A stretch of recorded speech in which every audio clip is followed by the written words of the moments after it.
Wait. How could a 4-year-old girl be holding the dead Mafia Queen's family ring?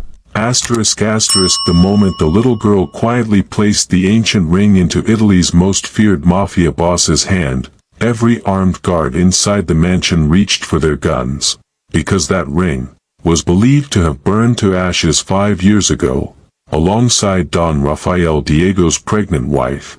But what happened next made the ruthless mafia boss fall to his knees in tears. Welcome back, beautiful family. If you love emotional mafia stories filled with shocking twists, betrayal, romance, loyalty, and unforgettable endings, then you found your new home. Before we begin, don't forget to like, share, subscribe, and tell us in the comments, where are you watching from today? Now, let's step inside the world of Don Raffaele Diego. 5 years ago, the most feared mafia boss in Italy lost everything.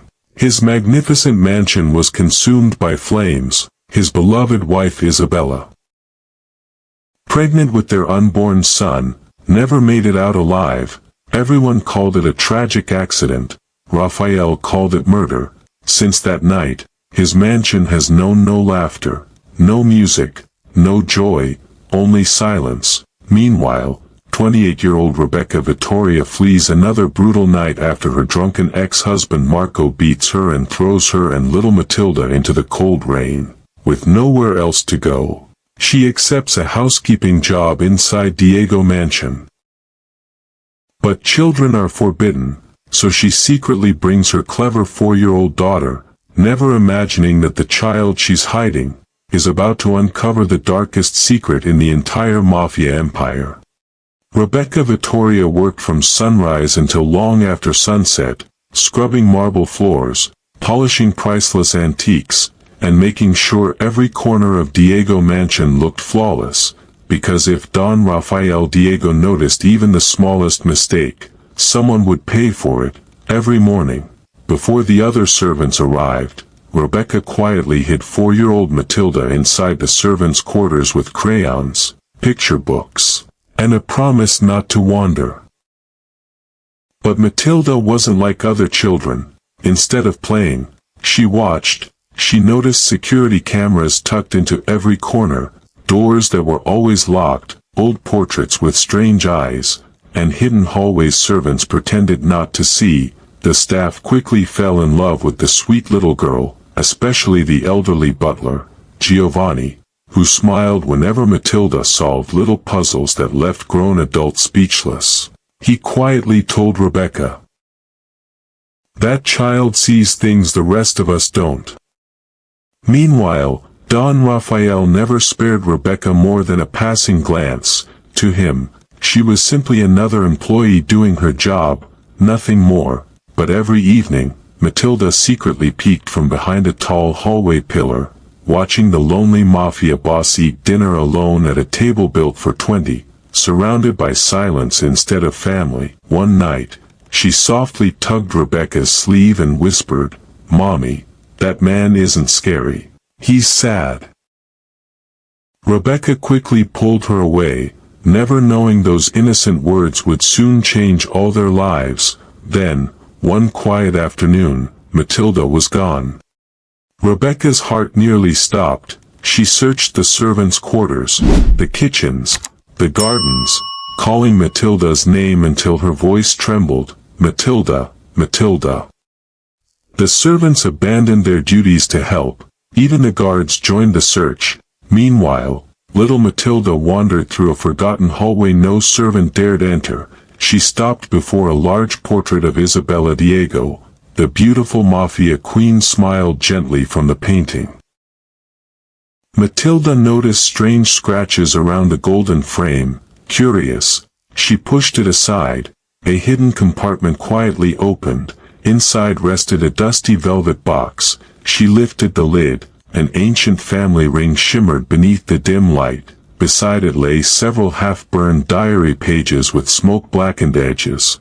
Not knowing their value, Matilde picked up the ring and happily skipped away. Moments later, she wandered into Don Raffaele Diego's private office. The room fell silent. Without fear, she reached up, opened her tiny hand, and placed the ancient ring into the Mafia boss's palm. Every armed guard instantly drew their guns. No one dared breathe. Raffaele stared at the ring, his face turned pale, his fingers began trembling uncontrollably. The impossible had just happened. The ring, buried with Isabella in the fire, was resting in his hand. A painful gasp escaped his lips. His knees suddenly gave way. The most feared Mafia boss in Italy collapsed onto the cold marble floor. Tears streamed down his face as he whispered, "Isabella." With trembling hands, Don Raffaele carefully unfolded the half-burned diary pages lying beside the ancient family ring. The elegant handwriting belonged to Isabella, his beloved wife. The room grew colder with every word. "Raffaele, if you're reading this, I was right." His heart pounded. She wrote that someone inside the Diego Mafia family had betrayed them. Someone close enough to smile at their table, yet cruel enough to want her. And their unborn child, dead. She confessed she had been secretly gathering proof because she no longer trusted the people surrounding her husband. Then the writing suddenly stopped. The remaining pages had been torn away. Someone had removed them before the fire. Someone had wanted the truth buried forever. Raffaele slowly closed the diary. His tear-filled eyes turned into the cold stare that had made countless enemies fear his name. He summoned only his most trusted soldiers, locking the study doors behind them. "Find the traitor," he ordered. "Trust nobody, not even my capos. Whoever stole those pages, murdered my wife, and my son." The men nodded without question and disappeared into the shadows. Outside the study, Rebecca stood frozen. She had accidentally overheard every word while carrying fresh coffee. Her hands shook so badly the tray nearly slipped from her fingers. If there really was a traitor hiding inside the Diego family, then she and little Matilde were now trapped inside the most dangerous mansion in Italy. The days that followed felt different. Little Matilde no longer hid whenever Don Raffaele walked by. Instead, she greeted him with a bright smile that caught even the hardened bodyguards by surprise. "Why don't you ever smile?" she asked one morning. The feared Mafia boss blinked in silence. No one had ever dared ask him such a question. "Do you still miss your wife?" she whispered innocently. Raffaele lowered his eyes, then quietly nodded. From that day on, Matilde began joining him for breakfast. She happily talked about birds, flowers, and the funny shapes of clouds. Slowly, the cold silence inside Diego Mansion began to disappear. Servants who had spent years whispering in fear suddenly heard something they thought they never would again. Laughter, soft, genuine, and coming from Don Raffaele himself. Rebecca watched from a distance, slowly realizing the terrifying Mafia boss wasn't only a ruthless Don. He was a broken man carrying unbearable pain. One afternoon, Matilde accidentally tore the arm off her favorite doll. She cried herself to sleep. Late that night, Raffaele quietly carried the doll into his private workshop. Using careful hands, he stitched every seam, repaired every scratch, and made it look brand new. Just as he finished, Rebecca stepped into the doorway. Their eyes met in complete silence. Neither spoke a single word, yet in that quiet moment, something neither of them expected began growing between them. Not fear, not gratitude, but the first fragile spark of love. Peace never lasts for long. One rainy afternoon, the mansion gates opened. A familiar face stepped out of an old car. Marco Vittoria, Rebecca's abusive ex-husband. His clothes looked worn, his eyes filled with fake tears. He dropped to his knees the moment he saw Rebecca. "I'm sorry. I've changed. Please forgive me. I want my family back." Rebecca's heart wavered. For a brief moment, she almost believed the man she had once loved. Then little Matilde quietly tugged her mother's sleeve and whispered, "Mommy, he's pretending. He's wearing the same lying face he always makes." Rebecca froze. The innocent words shattered every ounce of doubt. Marco's smile faded for just a second before he quickly hid it. Unknown to everyone, he hadn't come for love. He had discovered Rebecca now worked inside the Diego mansion. He believed getting close to her meant getting close to Don Raffaele's fortune. Meanwhile, deep beneath the mansion, Raffaele's trusted investigators uncovered disturbing evidence.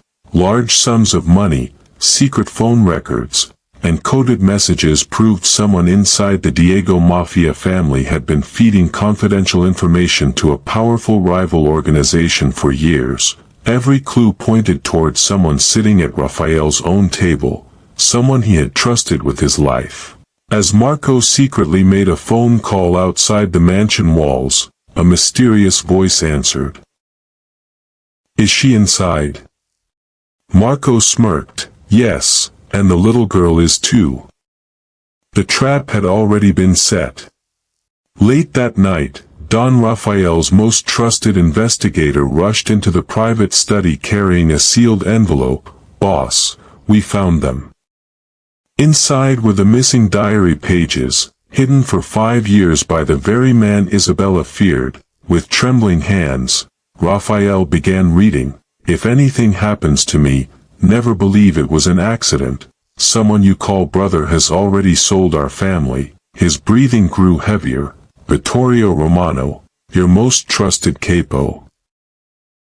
Once the Diego Empire, he promised our enemies your throne, and our son's life." The final page confirmed the nightmare. Vittorio had ordered the mansion fire, locking every exit before flames swallowed Isabella and her unborn child. At that very moment, Marco stumbled drunkenly into a nearby gambling club, boasting to strangers about the fortune he had received from a powerful mafia capo for spying on Rebecca and little Matilde, unaware. One of Raffaele's loyal soldiers heard every word. Within minutes, Marco was seized. His confession exposed Vittorio's secret payments, destroying the last piece of the traitor's carefully built lies. Across the city, Vittorio received a panicked phone call. "Don Raffaele knows everything." The veteran capo slowly stood, opened a hidden weapons vault, and coldly summoned his loyal gunmen. "If the king wants war," he muttered with a cruel smile, "then tonight the Diego Empire burns again." Night fell over Diego Mansion. Then without warning, the first explosion shattered the front gates. Gunfire erupted from every direction. The traitor had come to finish what he started 5 years earlier. Loyal soldiers rushed into position as bullets tore through the marble courtyard. Inside the mansion, Rebecca clutched little Matilde tightly. The final page of Isabella's diary was hidden beneath Matilda's jacket, making mother and daughter the enemy's primary targets. Don Raffaele refused to hide behind his men. Dressed in his black suit, he stood at the front of the battle, fighting beside the soldiers who had sworn loyalty to the Diego name. The firefight raged through the estate until the traitorous capo, Vittorio Romano, was finally cornered inside the burned remains of the Old West Wing. Bleeding and defeated, he laughed bitterly before confessing, "I set the fire, I locked every door. Your wife begged me to save your unborn son, but I chose the empire instead." Silence filled the room. Raffaele closed his eyes, then looked at the man who had stolen his family. "You never deserved to call yourself Diego." Justice was delivered. The traitor's reign ended where his betrayal began. As dawn broke over the battered estate, the smoke slowly cleared. The Diego flag still stood proudly above the mansion. Their enemies had fallen. Their family had survived. But for Don Raffaele, the greatest victory wasn't winning the war, it was protecting Rebecca and Matilde. The family fate had finally returned to him. The war was over, but one unfinished chapter still remained. Marco Vittoria had vanished during the chaos, thinking the fall of the traitor gave him the perfect chance to disappear forever. Instead, Don Raffaele's men found him hiding in a deserted warehouse outside the city. Terrified, Marco was brought before the Mafia boss. There were no screams, no weapons drawn, only silence. Raffaele looked him in the eyes and spoke calmly. "You didn't just abandon Rebecca. You broke the woman who gave you her heart. You didn't just reject your daughter. You made a little girl believe she wasn't worth loving." Marco collapsed to his knees, begging for mercy, but mercy could never erase years of cruelty. Raffaele ensured Marco would never threaten Rebecca or Matilde again. His criminal connections disappeared. His stolen money was seized. Every door he once relied on closed forever. Alone and disgraced, Marco finally understood he had destroyed the greatest gift life had ever given him. Days later, inside a quiet courtroom, Raffaele signed the final adoption papers. Rebecca wiped tears from her eyes as the judge smiled warmly. "From today, Matilde Vittoria will legally become Matilde Diego." The little girl ran straight into Raffaele's arms, wrapped them tightly around his neck, and whispered one simple word, "Papa." The feared Mafia boss closed his eyes as tears rolled silently down his face. For the first time since losing Isabella and their unborn son, his heart finally felt whole again. 1 year later, Diego Mansion was no longer a place haunted by grief. Warm laughter echoed through the grand halls, music replaced the heavy silence that had lingered for years, servants smiled without fear, children's footsteps filled the marble corridors. Rebecca Vittoria was no longer known as the housekeeper. She stood proudly beside Don Raffaele Diego as the respected queen of the Diego family. On a golden evening surrounded by white roses, Raffaele gently took Rebecca's hands and revealed Isabella's beautifully restored family ring. "This ring will always carry Isabella's memory," he said softly. "You are not replacing the woman I lost. You are the blessing that taught me how to live again. The past made me who I am, but you and Matilda are my future." With tears streaming down her cheeks, Rebecca whispered, "Yes." Thunderous applause erupted as loyal capos, bodyguards, and every servant celebrated the beginning of a new chapter for the Diego family. Later that day, the three of them visited Isabella's grave. Alongside the resting place of the unborn baby she never had the chance to hold, Raffaele laid fresh white roses upon the stone. "I kept my promise," he whispered. "I'll never forget you, but I'll keep living." Rebecca squeezed his hand. Matilda placed a small bouquet beside the grave and smiled toward the sky. As the sun slowly disappeared beyond the hills, Don Raffaele, Rebecca, and little Matilda walked hand in hand through the grand gates of Diego Mansion, not as a mafia boss, a housekeeper, and a lonely child, but as a family, finally home. If this story touched your heart, please like this video, share it with someone who loves emotional mafia stories, subscribe and join our growing family, and turn on the notification bell so you never miss another unforgettable journey. Before you go, tell us in the comments, which moment touched your heart the most, and what country are you watching from? Until next time, take care of yourselves, take care of the people you love, and always remember, sometimes the strongest families aren't the ones we're born into, they're the ones love chooses for us.